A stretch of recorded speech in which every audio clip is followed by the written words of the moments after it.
The Predatory Female Narcissist. Hello, I'm H.G. Tudor. The split across the genders in relation to narcissists is roughly 50-50. Many people think that more narcissists are men. That's not correct. It's simply the case that the more obvious narcissists tend to be male, and the ones that are less obvious are found in greater numbers amongst females. This is because of particular perceptions in relation to women being seen as more empathic, maternal, maturing, and such like, that their behaviours are often explained as something else when it's narcissism at work, or that their narcissism manifests in ways which are often different from the traditional image of the narcissist, who is the bold, brash, bragging individual who is flexing his muscles and looking at himself in the mirror a lot. As you know from my work, narcissists come in lots of different types across the various sub-schools that I describe. The female narcissist is represented amongst lessers, amongst mid-range, and amongst greaters. You don't find a huge amount that are lesser narcissists.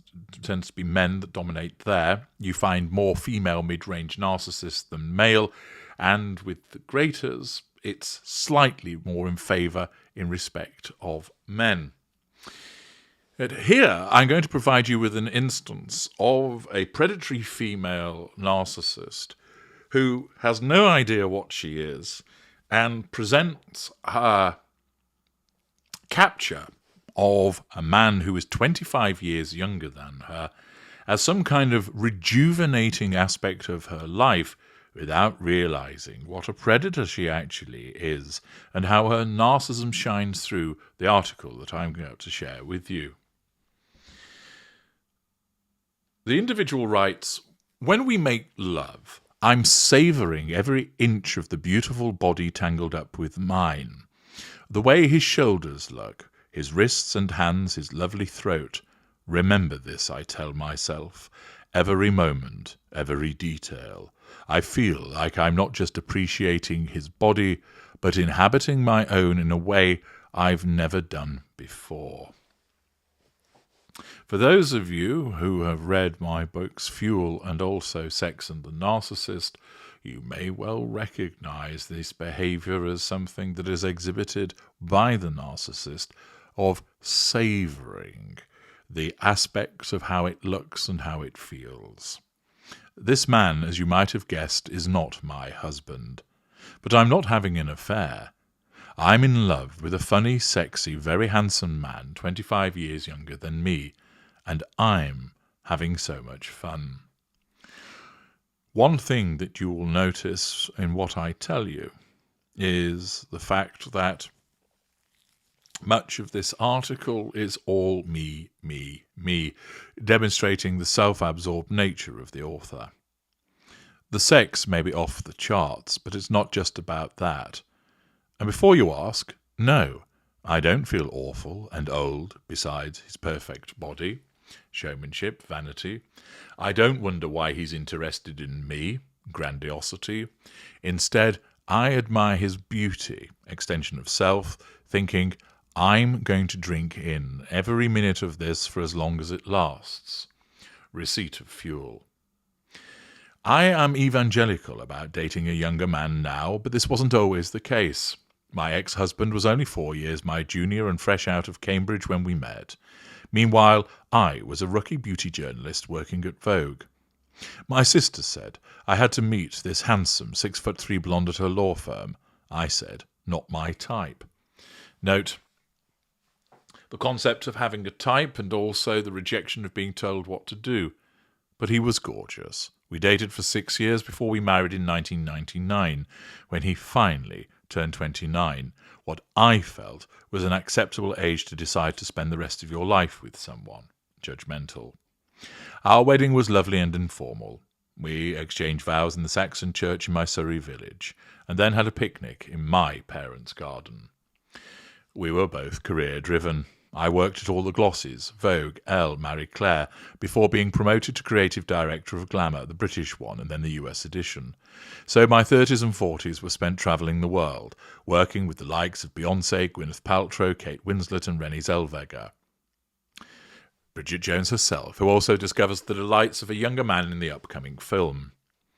We don't need to know about all of this, but of course it's the showcasing.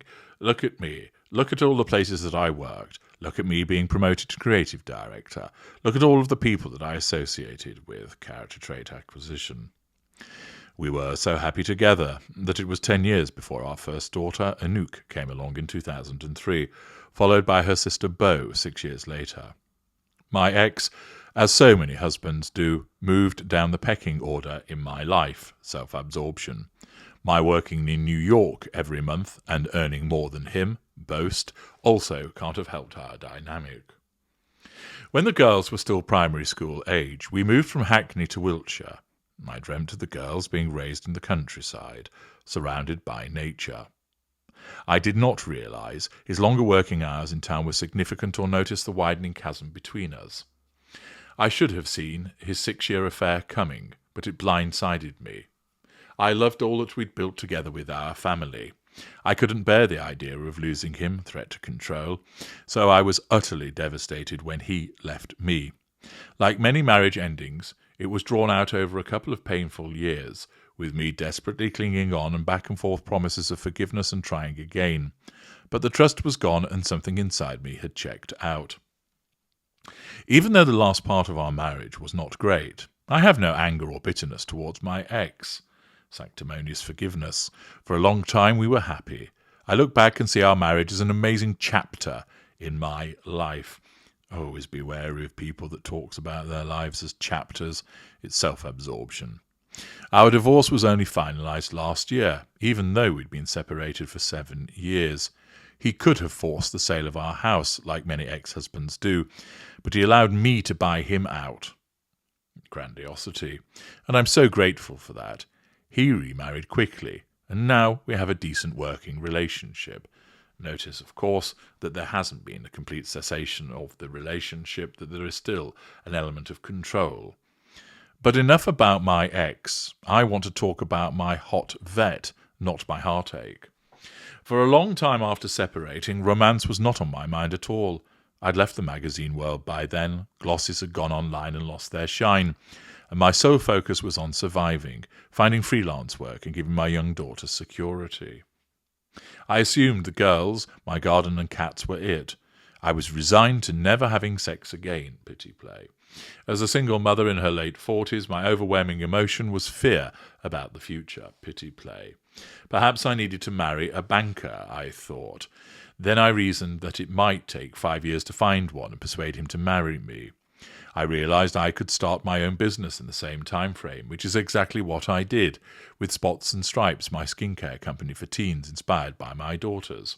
Look at me, aren't I brilliant? I've created a business and I need to tell you all about it. Building Spots and Stripes became crucial to rebuilding my identity and becoming the smart, independent, fulfilled 50-something woman V says he first fell for back in December 2020. He is a vet, so it would have been cute if we'd met over the consulting table while he was treating one of my 3 large Maine Coons. But no, we met in the usual modern way, on a dating app, use of hunting ground. I begun dipping my toe into the dating world earlier that year. I'd met a few men my own age, all perfectly nice, but I realised I didn't want nice. I didn't want to swap stories about divorce and children. I wanted something different. I switched my dating age range to 27 to 39, and the pictures immediately looked so much better. The conversations were fun. Once you're no longer looking for the one, magical thinking, it's liberating. I enjoyed a fling with a man in his early 30s before seeing V's beautiful face and swiping right. V is who you see in the thumbnail. He was stupidly good-looking and a vet. At first I was worried it was a fake account, all too good to be true. We matched straight away, exchanged a few messages, and met a month later in a restaurant in Bath, as he was then living in Bristol and working in the southwest. I didn't dress up sexily or feel nervous. I was sure he was also dating younger women and had no expectations. Over dinner, he paid, freeloading, sense of entitlement. We talked about everything. Travelling, work, him growing up in post-communist Transylvania, the romance of Hungary. It was surprising and exciting. His brown eyes locked into mine. The fact he was just 27 and there was a huge gap didn't seem to matter. At the end of the evening, he pulled me into his arms and hugged me. One of the best hugs I've ever had, idealization. I remember thinking how incredibly hard his chest and arms felt. I didn't want it to end. We walked up to the Royal Crescent and kissed with Bath below us. I felt like a teenager. I went home to Wiltshire, slightly shell-shocked. He'd made me feel so desired. I didn't question why he'd want an older woman. I couldn't doubt our chemistry. Infatuation. From then on it just grew into something more. We'd meet up briefly after work. I'd send him pictures of my view. He'd send me videos of the forests of his home country. I'd always send sweet goodnight messages. On the evening of Christmas Day, with the girls tucked up with their new presents, I snuck out in my car, taking him a dinner of turkey with all the trimmings. We sat under blankets and kissed and looked at the stars until late. I returned home flushed and happy, but the girls didn't notice. So she's quite happy to leave her children alone while she dips out to go and see a man. Parental abrogation of responsibilities and duties. A few days later, when the girls were there with their father and I was home alone, V came over, walked me upstairs, and we made love for the first time. By then our connection was so strong, magical thinking. Even the slightest touch was electrifying, receipt of fuel. We didn't have to speak. We still don't. We just have to look at each other. Infatuation, grandiosity. Can I be clear that I'm a million miles from Mrs. Robinson the Graduate? Rejection of accountability, and I'm definitely not a cougar, such an outdated concept. V is very much in charge. When we make love, it's like a dance. Flowery language, grandiosity, I follow him and let go. Complete surrender, that's the deal. In the rest of my life, I'm in charge of everything, assertion of control. So letting him lead is actually a relief. You'll have heard when I've spoken before about how certain narcissists, where they are submissive in the circumstances, they are actually still retaining control because they have decided that they're going to be the one that lets go. If you've seen Nicole Kidman's recent film Baby Girl, where she plays an older woman with a sexually confident young man, you'll know something about that dynamic character trait acquisition. Of course, sometimes I do think, God, I hope my stomach doesn't look bad from this angle, or I wish I still had my 30-something breasts, but I try not to let those thoughts creep in. I can see how obviously turned on he is. We make love in daylight or with the lights on. He really wants to look at me. He doesn't need instructions. I know what to do, he says, because I can just feel you. V has taught me not to think so much too, urging me to just feel, showcasing. Even when I was in my 20s and happily in love with my husband, a very good-looking man, of course, everyone that you pick's good-looking, I didn't notice everything during love-making the way I do with V. I think that's an age thing. You really appreciate what is happening. He's totally uninhibited. He'll do naked handstands and encourage me to be less self-conscious, wrestling me, teasing me, and making it fun. We laugh a lot. He's like a big puppy at times, but can also be dark, intense, and full of masculine energy. Oh, and sorry if this looks like I'm bragging, false contrition, V's also studied Tantra, so he makes love for a long time, which is what most women, particularly ones my age, need. Thus, this narcissist is bragging about the younger man that she has ensnared, the fact that they make love, or basically fuck, for a long time, that how he's hugely attracted to her because, after all, although she attempts to be self-deprecating, it's entirely transparent. The fact we're from different countries and generations doesn't seem to matter, or that we enjoy different books and films. There's no need to talk about world news or mortgages or the children the way you would with a husband. When I'm in V's arms, everything that's normally whirring around in my head goes still. I'm not Charlotte the mother, the former slightly glamorous career woman, showcasing, or even the entrepreneur I am, showcasing. He cuts through all of that. I'm just me. Many people assume he's looking for a mother figure or someone to pick up the bills, but he earns a good salary as a locum vet and often lives at whichever veterinary surgery he's based at across the country. We don't tend to do expensive things, and if we eat out, he tends to pay, freeloading.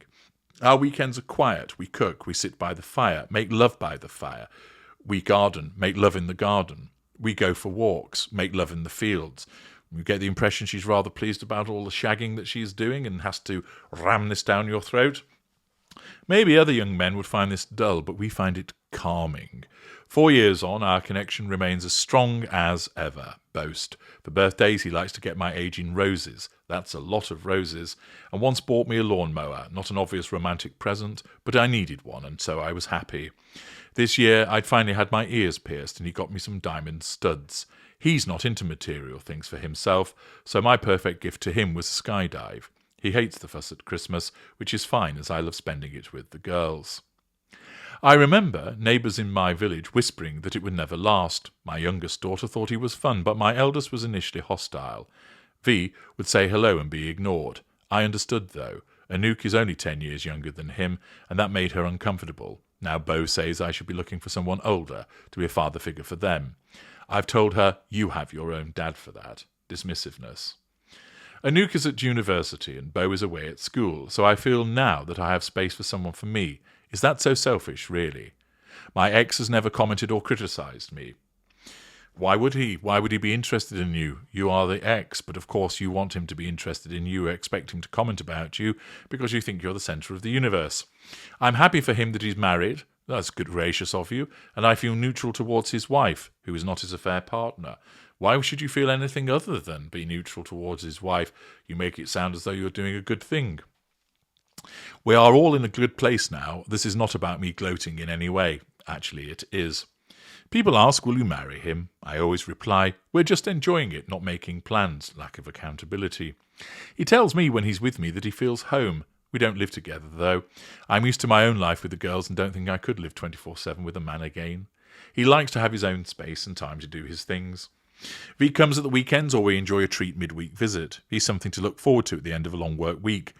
It means it never gets boring. When he walks through the door, there's always lots of hugging, kissing, touching. In effect, he's the plaything that comes along at the end of the week.